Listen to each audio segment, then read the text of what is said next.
Itulah hidup. Iya.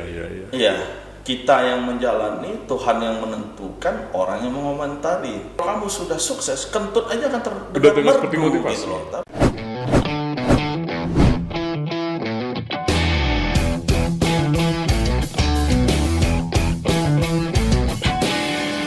Selamat datang di dunia nyata, karena ini bukan mimpi. Wahyudi Gustiawan. Ini luar biasa ya, podcast bukan mimpi hari ini kedatangan tamu istimewa dari Bang Riau Kepri, salah seorang petinggi di sana. Gimana kabarnya Bang? Alhamdulillah, sehat, sangat sehat Mas Heru. Demikian juga Mas Heru nih dengan kawan-kawan. Alhamdulillah sehat semua. Di awal-awal pandemi, itu kan semua orang kan masih meraba-raba tuh Bang. Apa langkah yang harus diambil? Nah, waktu itu bagaimana nih sikap Bang Riau Kepri dalam memanajemen karyawannya waktu itu? Dan juga nasabah yang datang. Benar. Nah, ini dia. Ini menarik nih pertanyaannya nih Mas, karena posisi waktu kita di awal pandemi dulu kan kita semua buta, bukan Bang Riau Kepri aja gitu. Hampir seluruh dunia itu buta, tidak tahu apa yang harus dilakukan. Informasi simpang siur ya? Simpang siur, berita segala macam, ini segala macam, tapi kita coba ambil beberapa dari semua pendapat dari para ahli itu kita akomodir. Artinya kita sediakan masker waktu itu untuk karyawan, diwajibkan untuk bermasker, kemudian juga menyediakan hand sanitizer di depan kantor, di seluruh jaringan kantor kita seperti itu, dan pengecekan suhu. Itu tadi yang kata saya gitu loh, bahwasanya manajemen juga malahan mengeluarkan kebijakan lah untuk membantu imun karyawan gitu dengan memberikan fasilitas vitamin waktu itu. Per bulannya sekian, itu saya rasa sudah dilakukan juga beberapa instansi. Ini kan sudah hampir 2 tahun lebih nih Bang, kita bergelut di masa pandemi ini. Abang ngalami nggak pola perubahan kehidupan kalau dalam menanggapi pandemi ini? Oh pasti. Kalau saya pernah ngalami paranoid yang luar biasa ketika awal pandemi. Karena saya alumnus. Alumnus ya? Oh saya alumnus. Berapa kali Bang? Sekali. Oh sekali. Jadi saya ya lucu lah, jadi ini buat cerita juga. Kita dengan Mas Ade juga kita waktu itu ngobrol, kita udah vaksin 2 kali ya, justru di situ positifnya. Oke. Setelah positif, nah kita booster ya, kita ikuti aja. Artinya apapun kebijakan dari pemerintah selagi itu baik dan tidak merugikan kita, ya kita ikuti aja. Tapi kalau perubahan pola pastilah, artinya biasa kita say hello, salam di masjid aja udah terasa. Biasanya kita sholat safnya dirapatkan, selesai sholat kita salam gitu. Sekarang itu tidak ada, itu yang paling nyata gitu. New normal itu ya? Apapun lah namanya ya, new normal atau apapun lah namanya, itulah kondisinya. Bang, saya masih ingat dulu Bang, di awal-awal itu waktu kita belum paham betul dengan apa itu COVID, dan edukasi tentang COVID juga masih simpang siur, vaksin juga belum ada, itu masih ingat. Waktu pulang ke rumah itu baju itu langsung dilepas, nggak boleh nyentuh anak, langsung masuk kamar mandi. Begitu terus, paranoidnya hampir 2 minggu. Stres. Abang alami nggak kejadian begitu? 2 minggu ya Mas? 2 minggu? Saya sampai hari ini. Sampai hari ini ternyata? Jadi saya termasuk ini, pulang ini kalau saya ke rumah, saya harus buka baju dulu. Jadi di garasi itu saya udah buka baju. Nah kebetulan kamar mandi saya itu gitu, masuk pintu langsung ketemu kamar mandi utama gitu loh. Jadi saya di garasi udah buka baju, tinggal pakai singlet, masuk kamar mandi, udah buka baju, mandi, rendam langsung seperti sampai hari ini. Sampai hari ini? Hari ini. Jadi kalau teman-teman bilang saya prokesnya ketat gitu. Jadi waktu saya positif, tetangga juga kaget gitu. Anak-anak di kantor juga kaget gitu. Kok bisa kena Bapak seketat itu gitu. Saya di ruangan aja Mas, di ruangan aja saya pakai masker. Padahal di ruangan saya sendiri. Saya tetap aja pakai masker. Nah gitu. itu Bang, titik jenuhnya justru di situ Bang. Setelah saya 2 minggu mati-matian menjaga pola kesehatan, ternyata serumah itu saya sendiri yang justru mengalami kondisi yang tidak bagus waktu itu.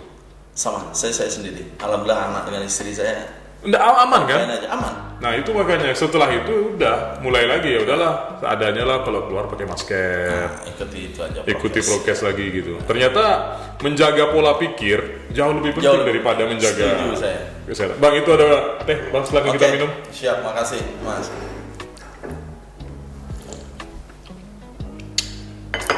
Jadi Bang Yudi kalau di Bang Riau Kepri sekarang dipercaya sebagai apa Pak? Baru saja, belum sebulan ini genap saya dipercaya menjadi ketua tim task force sentralisasi operasional. Nah, itu. Tapi sebelumnya saya udah 4 divisi juga yang saya pegang gitu loh.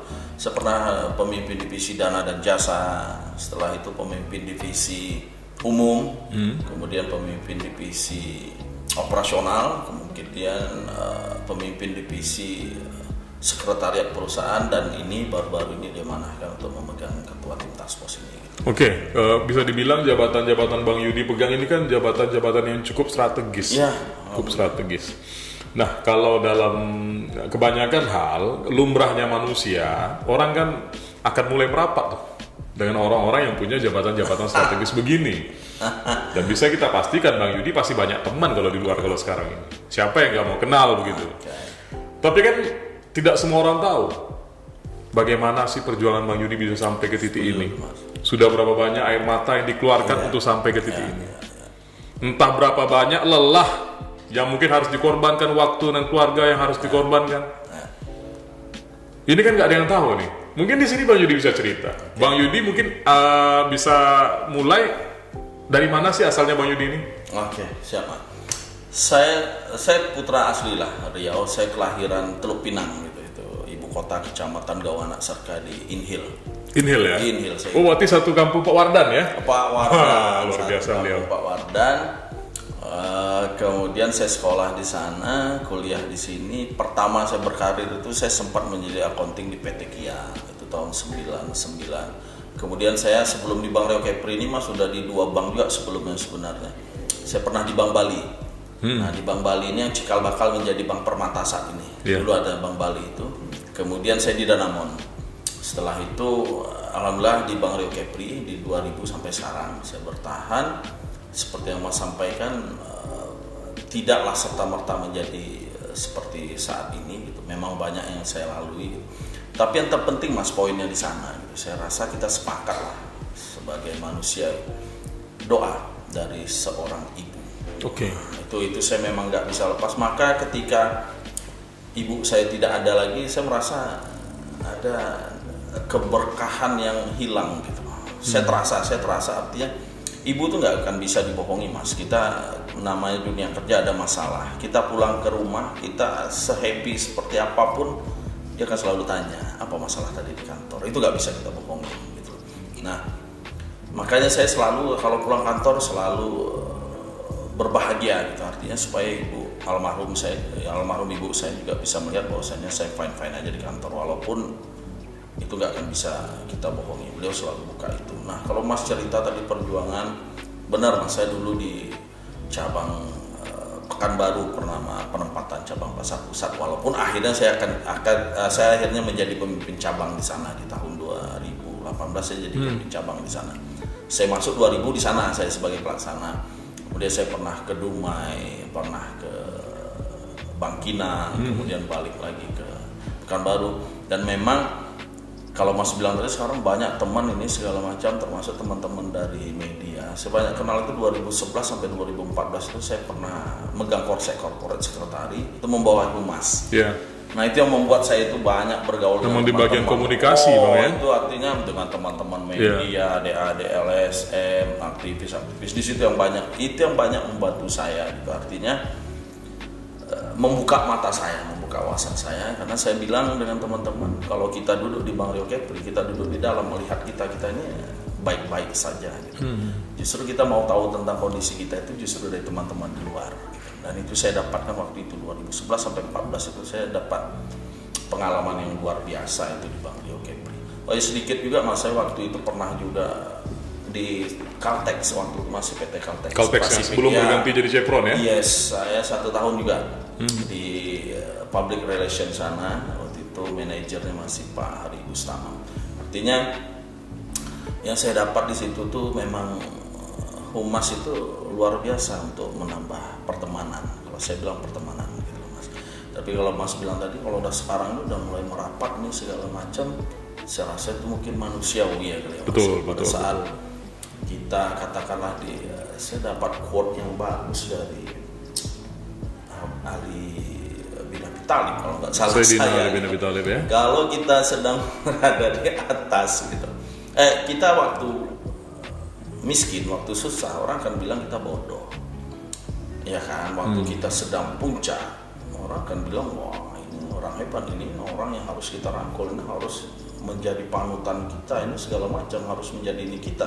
Nah gitu kita jatuh kembali, orang kan mikir itulah nggak hati-hati kemarin ceroboh aku itu membuat dia jatuh. Maka kata Nabi Khalil mengatakan bahwasanya itulah hidup. Iya, kita yang menjalani, Tuhan yang menentukan, orang yang mengomentari. Memang begitu. Dan luar biasanya kalau mau menghindari itu satu aja caranya, nggak usah hidup, kita selesai. Betul. Itulah deh Mas. Jadi kalau Mas tanya tadi sekarang merapat, saya menganggap itu semua anugerah Mas. Artinya saat orang jauh pun dari saya anggap itu anugerah. Jadi saya tahu nih yang mana yang benar-benar teman gitu. Seleksi alam itu bagus untuk menentukan yang mana benar-benar teman. Jadi ada juga orang yang mengatakan Bang, kalau motivasi dari orang yang sukses itu kentut saja dia, itu sudah terdengar seperti motivasi. Itu Jack Ma yang nyampaikan. Yeah. Jack Ma itu nyampaikan kalau kamu sudah sukses, kentut aja akan terdengar seperti motivasi. Gitu loh. Tapi kalau kamu susah, miskin, motivasi pun luar biasa yang kamu sampaikan, orang akan menganggap kentut justru. Ya itu dia. Ya itulah hidup tadi. Itulah hidup. Tuhan yang tentukan ya. Tuhan orang yang komentarin. Orang yang komentarin. Satu lagi yang bahasa bagus. Tuhan menciptakan kita itu cuman 2 tangan untuk 2 telinga. Gitu. Betul. Jadi kita cuma bisa menutup telinga kita. Kita nggak bisa menutup mulut semua orang yang ada di dunia gitu lah. Dan saya juga terkesan dengan kata-kata dari Sayyidina Ali, sesuatu yang sudah ditakdirkan untuk kamu, bagaimanapun caranya dia akan mencari cara untuk sampai kepada kamu. Yes, yakin itu gitu. Nah, tapi ya tugas kita sebagai manusia kan kita berusaha. Ikhtiar gitu. Maka saya bilang, waktu ada orang tua kita, ibu lah, tapi itu saya banyak Mas, saya sejak di Humas dulu banyak bergaul dengan orang-orang sukses. Saya nggak mau sebut namanya lah gitu. Salah satu pengusaha sukses di Riau juga gitu. Itu bahkan kalau ibunya sakit ini gitu, nggak boleh supir yang mengangkat. Itu memang harus dia menggendong dari mobil sampai ke tempat tidur rumah sakit. Dan itu yang membuatnya sukses. Bang Yudi percaya nggak dengan konsep bahwasannya rezeki itu memang sudah ditetapkan? Harus Mas. Percaya, harus percaya karena memang sudah seperti itu kan, memang sudah ditetapkan gitu loh. Bahwasanya rezeki kita masing-masing itu sudah ditetapkan. Yang jadi masalah kan kita nggak tahu besarannya berapa. Betul. Dan di mana. Betul. Tugas kita aja mencari itu di mana. Betul. Dan jadi sebesarnya, saya gitu. juga sangat percaya dan yakin dengan konsep itu karena Ya. memang dalilnya begitu kalau dalam agama kita. Begitu, benar. Kemudian muncul pertanyaan, kalau memang sudah ditetapkan, mengapa kamu harus berusaha? Ya. Iya kan? Ya. Kan sering tuh Bang. Ini menjadi dalih bagi orang-orang yang malas. Malas, benar. Kalau memang sudah ditetapkan dan kamu yakin dengan hal itu, mengapa kamu berusaha? Jadi kalau menurut saya, usaha yang kita lakukan ini bagian dari syukur. Kita diberi badan yang sehat, ya. otak yang waras, Ya. pikiran yang jernih. Benar. Ini kalau seandainya kita nggak gunakan dalam bentuk usaha, itu kan kita kufur. Karena bagi kita kesehatan ini kan nikmat tadi. Ya. Dan ingat juga ancamannya, barang siapa yang bersyukur maka akan ditambah. Barang siapa yang kufur, azab pedih. Jadi mungkin rezeki dia sudah ditetapkan, tapi karena dia kufur dengan nikmat kesehatan dia, wajar saja nggak dapat apa-apa. Ini Jumat barokah nih, bagus nih. Ketemu konsepnya. Cuma itu tadi kata saya Mas, kita yakin ini bahwasanya rezeki kita sudah ditentukan oleh Allah itu berapa. Tapi saya mau nanya dengan Mas tahu berapa rezeki Mas yang ditentukan? Nggak ada yang tahu. Nah itu dia tugas kita, ya bekerja untuk mencari gitu loh. Tugas kita mencari gitu. Betul. Dan kita tahu di mana adanya. Nggak ada yang tahu. Nggak ada, maka tugas kita mencari. Makanya saya dulu Mas, saya pernah di Kia, saya pernah di Bank Bali, kemudian saya pernah di Danamon gitu. Kemudian saya kesini sekarang di Bank Riau Kepri gitu. Saya juga nggak tahu apakah benar-benar di sini nih sebenarnya rezeki yang untuk saya ditetapkan oleh Allah. Saya nggak tahu nih apa benar di sini. Betul. Nah gitu loh Mas, artinya dari Bank Bali saya merasa waktu itu oh ya rezeki aku di Bank Bali. Ternyata enggak. Saya masuk Danamon, mama aja kalau kita mencari nafkah kan nilai memang menentukan, artinya penghasilan yang saya dapatkan di Danamon waktu itu lebih besar di Bank Bali. Saya langsung berpikir, oh berarti di sini rezeki aku. Ternyata enggak. Masuk saya Bank Riau Kepri itu lebih besar lagi. Ternyata di sini. Tapi saya kan nggak tahu di kedepannya gitu. Salah saya mungkin ada lagi tempat lain yang ternyata di situ justru letak rezeki saya, bukan di sini. Gitu. Luar biasa. Berapa besarannya kita juga nggak tahu. Gitu. Bang Wahyudi pernah berpikir nggak kenapa kok rezeki ini sifatnya harus goib sama dengan kematian? Itu tadi. Kalau saya bilang karena kalau tidak goib artinya kan kita tahu ini. Artinya kan kita tahu nih rezeki kita sudah berapa. Pada saat kita sudah ditetapkan, Yudi, rezeki kamu di sini, kamu jemput di situ dengan nilai sekian, gitu saya sudah sampai ke sana, saya dapat, saya nggak akan ngapa-ngapain lagi. Ngapain saya harus kerja lagi karena sudah ditetapkan segitulah untuk saya dan disitulah punya saya mau kemana lagi? Oke. Di balik itu, gitu di balik itu ada karena ini hari Jumat ya, hari Jumat kita agak bahas sedikit. Saya pernah baca di kitab hadis Arba'in yang karangan Imam Nawawi itu, yang periwayatnya Imam Nawawi itu. Di situ di hadis keempat itu ada bunyinya, ada 4 hal yang bagi kita ini dibuat, dia sudah ditetapkan dan sifatnya gaib. Yang pertama itu ajal, yang kedua itu rezeki. Kedua-duanya beriring. Kalau seandainya rezeki kita sudah penuh, maka ajal akan sampai. Begitu hukumnya. Oh gitu, Bayangkan, kalau seandainya sifatnya tidak gaib, begini. Hari ini Bang Yudi sudah tahu bahwasanya jatah Bang Yudi itu 10.000. Dan sudah terpakai 9.900. Artinya tinggal 100 rupiah lagi. Kalau seandainya 100 rupiah lagi, pusing kepala kan Bang, otomatis aja akan sampai. Satu Makanya, sisi Mas, itu mungkin sisi negatifnya kita pusing. Sisi positifnya Mas, kita udah mikir nih, dapat 100 lagi, ajal kita sampai. Ya itu dia. Bertobatlah kita di saat itu gitu. Jadi orang akan bermaksiat sampai dengan 9.900 orang akan bermaksiat. Betul. Yang di 100-nya lah dia jadi taubat dan nasuhannya. Jadi memang kehidupan ini memang luar biasa kalau kita bahas secara intens dan kita melihatnya dari berbagai macam aspek kehidupan gitu.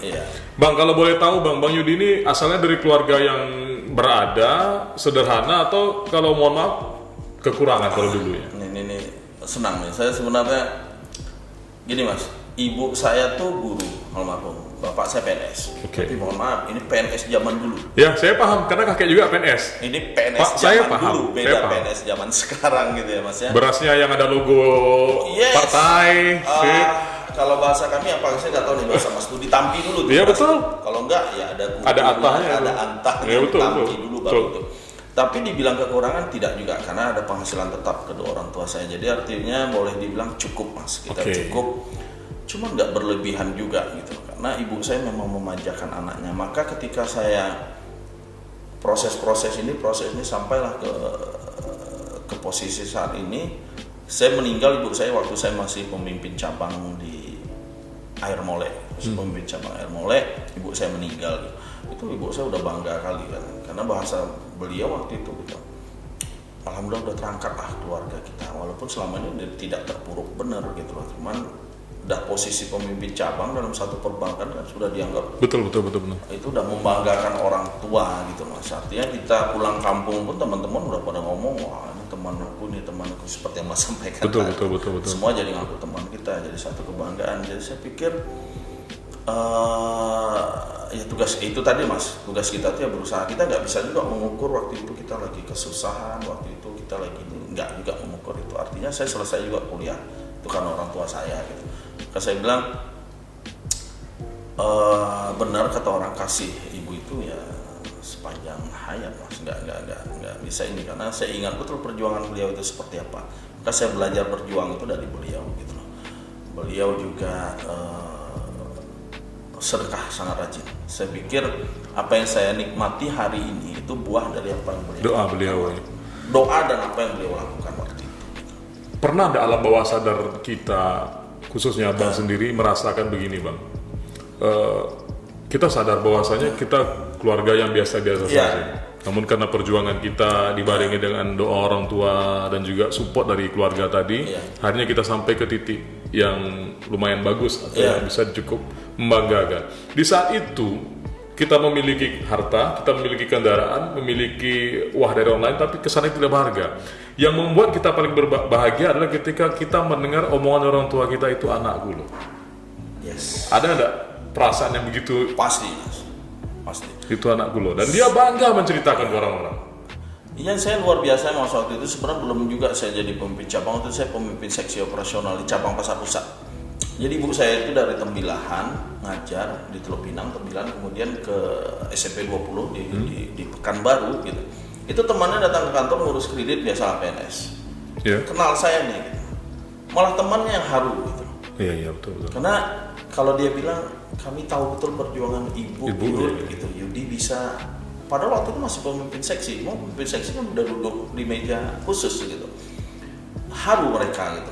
Alhamdulillah Yudi udah bisa, itu bagi saya itu jadi lebih bernilai merinding loh Mas. Daripada nilai uang yang ada di rekening kita mungkin Bang ya. Iya Mas, dianggap kan artinya kan Iya, betul. mengangkat gitu. Sedekat apa Bang sama ibu abang Bang?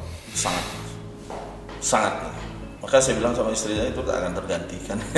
Apa hal yang paling berkesan yang abang ingat sampai sekarang pesanan pada almarhum ibu tadi? Itu tadi Mas, gitu. Kerja jujur, sedekah. Kerja Jujur, sudah itu sedekah. Gitu. Maka saya juga nggak terlalu ngotot-ngotot juga sih dengan apa-apa. Saya bilang seperti itu tadi Mas, saya bilang tugas saya itu kerja. Seperti yang kita bahas di awal tadi gitu. Mungkin rezeki saya nih, Allah tuh udah menentukan kamu akan jadi ini, kamu akan jadi ini, kamu akan jadi ini. Saya kerja sampai ke tahap ini, saya kerja lagi sampai tahap sini, saya kerja lagi sampai tahap sini, tahap yang itu gitu sampai saat ini gitu. Intinya saya memang kerja aja gitu Mas. Kerja saja. Nah, orang tua saya itu yang paling berkesan kalau saya bilang tadi itu sebenarnya Mas. Setiap saya pulang kantor itu tadi yang saya sampaikan. Yang dilihatnya dari saya itu. Kalau saya lagi ada masalah itu nggak bisa saya tutupin gitu. Itu yang luar biasa dari seorang ibu gitu. Dia pasti akan ngomong apa masalah tadi di kantor, tapi itu nggak di depan saudara-saudara saya gitu. Jadi misalnya saya lagi sendiri, dia datang, kenapa? Apa masalah di kantor? Kalau saya tutupin enggak akan bisa Mas. Udahlah cerita aja lah. Saya manggil mama, cerita aja lah sama mama. Nggak bisa ditutupin. Itu yang saya nggak dapat sampai sekarang gitu. Nah, beliau sekarang kan kita doakan semoga Ibu Bang Yudi dapat tempat terbaik di sisi Allah. Amin. Tentu kenangan-kenangan ataupun didikan, ajaran, cinta kasih yang diberikan oleh ibu tadi kan tidak pernah bisa kita lupakan. Ya. Ketika beliau sudah tidak ada, bagaimana cara Bang Yudi untuk sedikit mengurangi rasa rindu ke beliau? Kalau mengobati yakin tidak bisa. Nggak bisa. Tapi sedikit saja untuk menutupi rasa rindu tadi. Saya melakukan apa hobi beliau? Hobi beliau mau sedekah Mas. Beliau memang sedekah. Maka saya juga ke anak saya itu yang saya terapkan itu mau sedekah gitu loh. Jadi dari sekarang tuh kalau kita sholat Jumat saya selalu bagi ini untuk apa? Ini untuk kamu, sama-sama kita masukin. Gitu. Nanti ketemu siapa aja, ayo kita berbagi gitu. Jadi saya didik anak saya seperti itulah. Saya dididik dengan ibu saya. Jadi salah satu melepas kerinduan saya seperti itu. Dan yang pastinya ya ziarahlah ke kubur beliau gitu, itu yang pasti. Bahkan kalau saat saya lagi berat ke kuburan beliau pun bisa nangis Mas. Walaupun kita udah setua ini ya tetap aja nangis. Maka kata orang gitu, bagi seorang ibu tuh nggak ada anak itu yang udah besar. Betul. Karena di mata seorang ibu tuh anak itu masih lah anak kecil gitu. Sudah setua gini pun kita kalau perlu dia nyuapin kita akan suapin kita. Gitu. Kalau dengar anaknya sakit saja Bang, itu udah. Oh sudah kemana-mana. Walaupun anak ini sudah punya istri yang jelas-jelas mengurusnya, tapi ibu tetap akan luar biasa. Benar. Jangan lupa minum obat. Oh itu pasti. Jaga kesehatan dulu. Kena omeli. Begitu juga orang tua ya. Itu dia. Itu yang saya bilang salah satu keberkahan yang sudah diambil oleh yang di atas. Gitu. Itu aja. Walaupun saya punya istri juga, tapi ya seperti yang Mas sampaikan tadi, nggak akan bisa itu menggantikan posisi seorang ibu. Kasih sayang seorang ibu ya logika sederhananya Mas, memang dari rahim kita sama beliau. Betul. Sedangkan istri kita ketemu kan udah gede dengan segala macam karakter yang udah terbentuk nyatu gitu. Sementara dengan ibu kita dia membentuk karakter kita gitu. Jadi nggak akan bisa ganti gitu. Istri nggak akan bisa mengganti karakter kita karena udah dibentuk sama ibu kita gitu. Pernah nggak mengalami titik terendah dalam hidup? Pasti Mas, setiap orang pasti. Bisa diceritakan? Saya kalau titik terendah ini ya gimana ya ceritanya ya, yang sampai kita berpikir mungkin tidak ada jalan lagi atau susah untuk bangkit kembali. ada sih itu ada Mas. Dan bahkan berpikir wah itu udah dosa juga buat saya gitu. Bahkan saya berpikir ya harusnya kayaknya mati aja bagus nah, gitu. Itu udah gak baik sebenarnya. Saya malah berpikir seperti itu. Kayaknya nggak ada lagi gitu harapan ya, gitu. Kayaknya dengan mungkin kematian lah yang obat paling baik gitu. Pernah tapi sampai saya berpikir mau cerita itu. iya, iya. Apa itu saya nggak akan mau cerita. Pernah sampai berpikir begitu Bang? Itu udah lama. Nah, healingnya bagaimana Bang? Cara Bang bisa kembali? Nah, ini yang paling penting itu dia. Healingnya itu. Saya bilang tadi, saya punya barokah itu tadi gitu. Masya Allah. Ibu saya itu tadi Mas. Maka saya bilang, saya kalau kayak gitu pulang ke beliau saya nangis gitu. Jadi udah setua gimana pun nangis gitu. Dan beliau tuh selalu bisa ngasih apa ya mas ya, penyejuk yang benar-benar menyejukkan gitu loh. Dan memang tulus lah seorang ibu gitu. Bahkan itu saya bilang tadi mas, kita tidaklah kekurangan tapi tidak juga berlebihan ekonomi gitu. Tapi kalau dulu, kalau saya misalnya, kalau cerita sekolah misalnya saya berkeluh ini sakit gitu, nggak ada pun beliau tuh usaha aja kemana-mana supaya ada gitu. Oh itu yang saya nggak dapat gitu dari siapapun gitu, dan mau dari seorang ibu itu kita dapat gitu. Jadi setiap orang itu pasti punya masalah dalam hidupnya. Pasti mas, pasti punya masalah. kondisi tergetir dalam hidupnya. Iya. Tapi kan yang paling penting itu bagaimana cara dia keluar dari masalah itu tadi. Iya. Apa solusinya sehingga dia bisa keluar dari masalah ini tadi, sehingga solusi-solusi inilah yang nantinya akan semakin mendewasakan dia. Ya. Kalau saya bilang gini mas, kalau dulu kan ada ibu saya bisa pulang. Kalau sekarang tidak ada ya tetap aja berkarya mas, tetap aja bekerja, tetap aja berkarya. Kalau tidak kita akan dihantui dengan masalah itu, ya kita habis gitu, habis di situ gitu. Ya kita harus, ya kalau bahasa anak-anak sekarang ya move on aja gitu, move on ya dengan cara bekerja aja terus, sehingga itu akan terlupa dengan kesibukan gitu. Selain rutinitas kerja, hobinya apa bang Wahyudi ini? Saya ini hobinya sebenarnya mungkin kalau teman-teman media juga banyak tahu mas, saya motoran dulu mas dengan Pak Yopi waktu bupati di Inugu, kita terabas ya. Bikers ya? Biker lah, terabas lah kalau saya bilang. Kalau bikers kan mungkin lebih banyak mainnya di jalan raya, kalau kita di kebun-kebun terabas sawit. ya? Masih rutin? Kalau sekarang karena udah badan kayak gini, perut udah kayak gini, nggak sanggup kayak mana. Mungkin pakai Harley lagi, bawa Harley ya kan? Sesuai kan? Itu dia tuh, apa ya, mikir. Kalau olahraga saya justru ya di samping itu ya olahraga saya kampung banget mas. Takraw. Oh masih suka main takraw? Kalau takraw saya waktu pemimpin cabang Pekanbaru kita ngadakan turnamen waktu itu, cerita sedikit. Karena hobi, saya di Air Molek saya bikin lapangan di kantor saya, parkir saya sulap menjadi lapangan takraw. Kemudian saya jadi pemimpin cabang di Pekanbaru, saya sulap lagi parkir jadi lapangan takraw. Udah saking senangnya ya saya adakan turnamen kecil-kecilan aja antar kantor di bawah saya. Oh gitu. Didengar waktu itu di root saya saat itu gitu, ya udah yuk jadiin aja agenda pusat gitu, jadi digadain gede jadinya gitu loh. Nah, ternyata beliau nyampaikan bahwa takraw ini kan memang olahraga kampung gitu loh, memang olahraga asli Riau gitu ya, memang harus kita support ya gitu. Nah, sehingga saya kan tadi abang cerita sudah pernah menjabat di berbagai tempat, berbagai daerah ya. Seorang yang bekerja di bank, khususnya di bagian manajemen dan publikasi tadi, otomatis kan harus lebih banyak nih untuk memperkenalkan bank ini kepada masyarakat, mengedukasi. Setiap daerah itu kan punya kultur yang berbeda-beda. Setuju. Nah, cara abang masuk tuh polanya bagaimana? Gini mas, ini unik nih mas.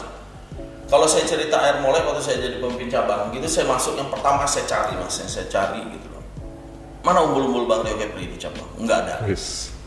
Akhirnya saya setiap mengadakan event, maka saya selalu ikut Pak Bupati. Apa cara saya ikut? Apapun event minimal 40 umbul-umbul kita harus terpasang. Sehingga orang familiar dulu tuh Bang Rio Kepri itu apa. Dan itu brandnya dulu dimainkan. Harus dibangun brand dulu. Makanya setelah itu saya mulai dapat panen mas. Jadi beberapa nasabah yang saya rangkul, bahkan mereka ngomong waktu itu gitu loh. Saya masih ingat benar itu. Kita tawarin mereka kredit komersial, kredit usaha. Oh saya pikir kemarin Pak ini kreditnya khusus pegawai saja Bang Rio Kepri gitu. Artinya kita udah bisa merubah image itu gitu loh. Bahwasannya enggak, kita juga usaha nih gitu loh. Cuman selama ini kan mereka pandang kita kredit PNS saja gitu. Bahwasannya kita ada kredit usaha. Nah itu yang kita sampaikan waktu itu gitu. Dan kemudian setiap event ya kita selalu sosialisasi. Saya setiap kegiatan dulu masih selalu bawa anggota. Seluruh anggota wajib ikut. Tujuan saya supaya mereka juga menyebarkan ke tengah-tengah khalayak ramai gitu ya. Yang jualan aja, yang tabungan, megang tabungan, jual tabungan, yang kredit jual kredit gitu. Maka di Air Molek itu alhamdulillah masnya, tapi itu yang disampaikan oleh masyarakat gitu loh. Bang Rio Kepri the best saat itu gitu. Maka waktu saya di Air Molek mas tahun 2016 itu the best overall untuk Bang Rio Kepri. Karena itu cabang terbaik. Sudah seperti kampung sendiri malah di sana ya. Yang di Bangkinang unik lagi. Di Bangkinang saya kepala kredit Bangkinang itu lebih kurang 3 tahun gitu. Sampai orang Bangkinang sendiri mikir saya ini orang Bangkinang gitu. Udah pasti. Uniknya di Bangkinang itu yang saya suka juga. Maka sampai sekarang saya sangat dekat dengan bekas-bekas nasabah saya itu sampai sekarang mas. Komunikasi kami itu sangat intens gitu. Say hello itu masih bagus karena mereka juga terkesan, saya juga punya kesan yang baik. Di Bangkinang itu mereka nggak tahu kita orang apa mas, pokoknya bahasa Bangkinang aja. Oh kita coba juga terus gitu, akhirnya bisa. Jadi saya dengan lain juga ini saya dengan Bang Kinang. Maka ada teman-teman nanya di mana yang paling berkesan, saya dua itu, Bang Kinang dan Air Mole. Artinya begini, Itu yang paling satu poin yang saya tangkap dari cerita Bang Yudi tadi, cintai pekerjaan itu aja poinnya. Yes. Jadi kalau pekerjaan itu sudah kita jadikan sebagai passion, hobi kita, Ya. nyaman. Benar. Yang kita cari Ya. kan nyaman Ya, sekarang. kalau saya tangkap poinnya di situ nih, abang begitu mencintai pekerjaan abang, Ya, sehingga tidak ada beban kesannya, justru yang didapat kesenangan gitu. setuju. Nah bang, ini seperti kebiasaan kita Oke. di segmen terakhir ini, seluruh bintang tamu yang datang ke sini kita berikan satu pertanyaan, Oke. dan pertanyaan ini wajib dijawab secepatnya gitu. Oke. Wah, ini berat nih kayaknya. Tantangan ya. Jadi gini, judul program kita kan bukan mimpi nih. Oke. Kalau seandainya Bang Yudi sekarang dikasih kesempatan untuk bermimpi, Oke. dan mimpi itu menjadi sebuah kenyataan, apa hal yang paling Bang Yudi inginkan saat ini? Paling ingin kan Mas? Iya. Haji dibuka lagi Mas, karena saya udah terlambat juga daftar haji. Oke. Saya pengen haji. Selamat datang di dunia nyata, karena ini bukan mimpi. Wahyudi Gustiawan.